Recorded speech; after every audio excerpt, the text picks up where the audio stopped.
Doug Bird. I'm the pipe major of the Vale United Pipe Band. The intent of Vale is to be a competition-focused pipe band.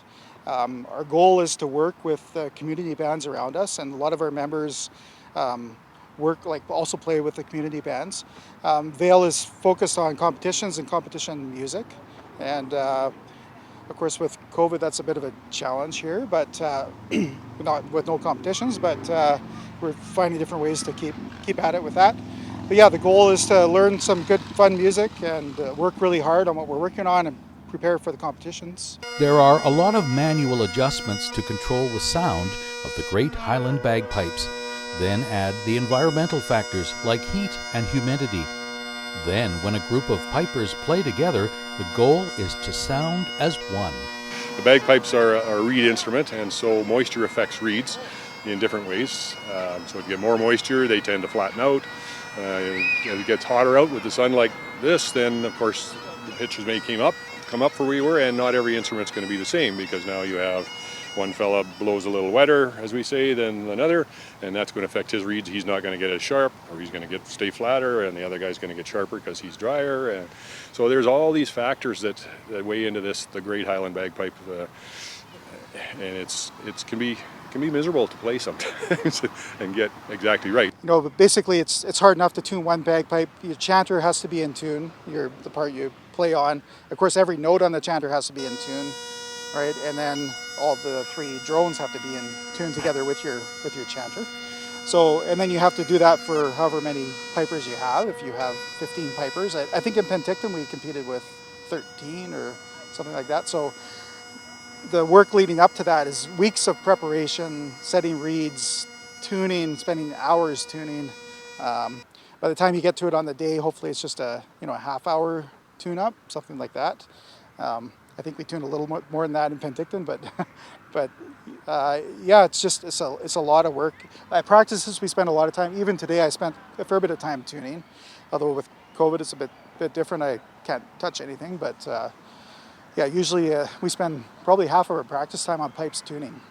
Practicing as a group becomes a bit harder, so trying to work on your unison and things like that becomes a challenge, because especially for practicing, you're trying to stay apart from each other, but close enough that you can still hear each other, especially when you're on practice chanters and stuff like that. Pipes, it's a little easier because they're a louder instrument, but you learn as you go, and it's something different. Every pipe band, musical group has to deal with it now, so we just do what we can. There are many Highland games in which pipe bands travel to compete, including the Penticton Scottish Festival. And as the band's quality performance increases, some have their eyes set on the World Pipe Band competitions in Scotland. Doug Bird recalls taking his band there to compete. It's crazy. The first two trips, I went to 97 and then 99 with the Grade 1 band. And the Grade 1 band is a lot of pressure. Obviously you're playing with the best in the world, you're trying to win the top level in the world, so it's a lot of pressure. So you're really you practice so much and so focused, you're there and there's like 200 pipe bands around you, but you don't really think about it like that until you're done. And then you get through your heats or whatever and get done, and then you can step back and you go, wow, like this is a huge event. But in the moment you're so focused on what you've worked so hard on, you just go with it.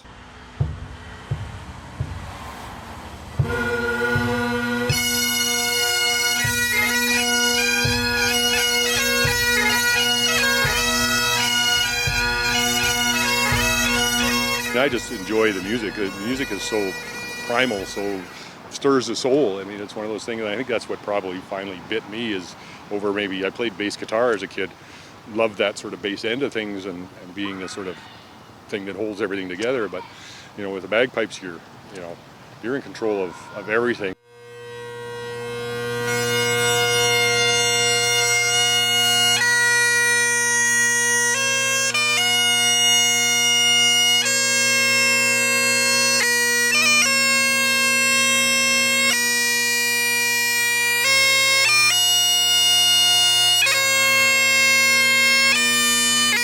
Gives you a sense of pride, and usually at a parade the crowds are very receptive to the pipe bands that participate in it, because they like the sound and it just kind of gets their toes tapping.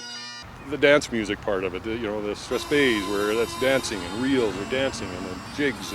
You get that sort of more upbeat, higher stuff, and then you get, you can play the pibroch where you're getting right back to the classical part of the instrument, and like listening to classical music. It's the classical music of bagpipes. So all those things just grab me the right way, I guess.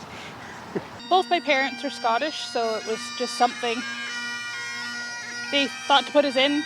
We went into Highland dancing, piping, drumming. I started Highland dancing when I was about 3 years old. And then once I hit 8 or 9, I started taking the bagpipes. And since then, that's what I've been doing.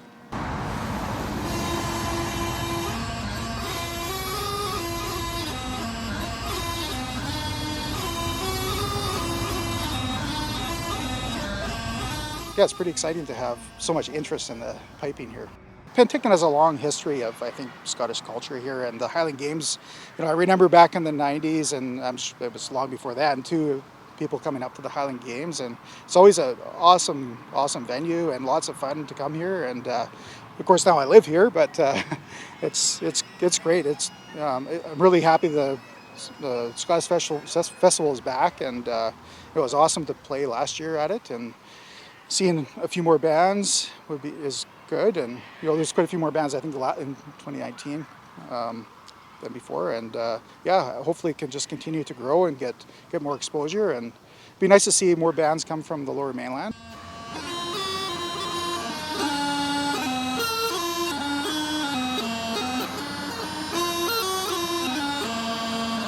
And at Vale's band practices, aspiring members of the Okanagan Youth Pipe Band are invited to join in. Yeah, definitely. We wanted to include as many as we could today. Just Vale's playing a lot of more advanced tunes, and just to get them some exposure to that and playing at a little bit higher level around good pipers. So, yeah, we wanted to bring in as many as we could today. It was just Seamus available today, but in the future we'll bring the ones that can play, and we'll play the tunes that they know, and so they can get more experience around lots of good players, and work with them that way. I've always been more involved on the competitive side of piping, but I'm a firm believer as well that we need to be entertainers, and perhaps that's changed from the past, where we were always just competitive, or the fact now that we as musicians and want to entertain a greater populace and open that opportunity of learning what bagpipes and pipe bands are all about to people to enjoy it.